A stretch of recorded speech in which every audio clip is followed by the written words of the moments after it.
Pour aujourd'hui, je vous propose une parole de l'apôtre Paul que nous trouvons dans la deuxième épître aux Corinthiens, au chapitre 4.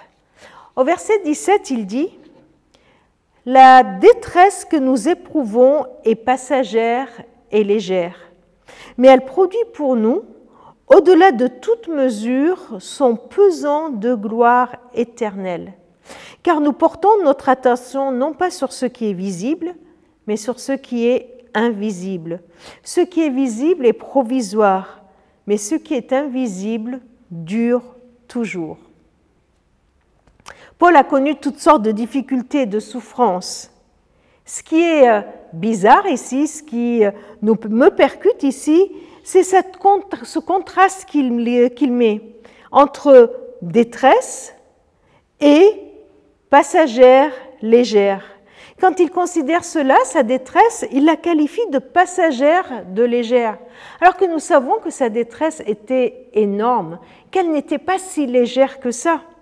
C'est étonnant, non, ce contraste entre détresse d'un côté et légère de l'autre, entre passagère et gloire éternelle. Que de contraste dans ces petits versets, dans ce verset si court. Comment quelque chose de lourd peut être ressenti comme léger, comment quelque chose de passager peut avoir des conséquences, un poids éternel, son pesant de gloire éternelle. Eh bien, Paul nous parle de quelque chose d'important pour vivre notre patience, pour être patient dans les moments difficiles, pour être patient dans des temps de souffrance. C'est ce que nous avons lu au verset 18. Il nous dit de porter notre attention non pas sur ce qui est visible, mais sur ce qui est invisible.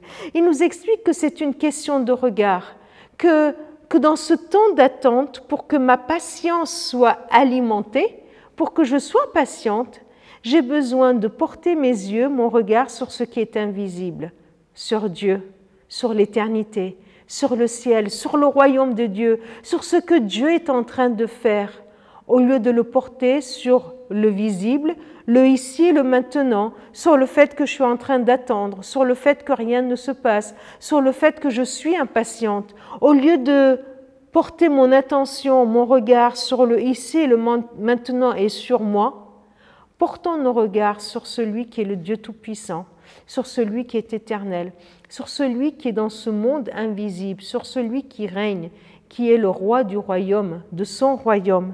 Alors nous vivrons même les difficultés, les afflictions, même ces temps d'attente comme passagères, légères, parce que nous savons que ce temps d'attente produit en nous quelque chose, un fruit que nous allons porter jusque dans l'éternité.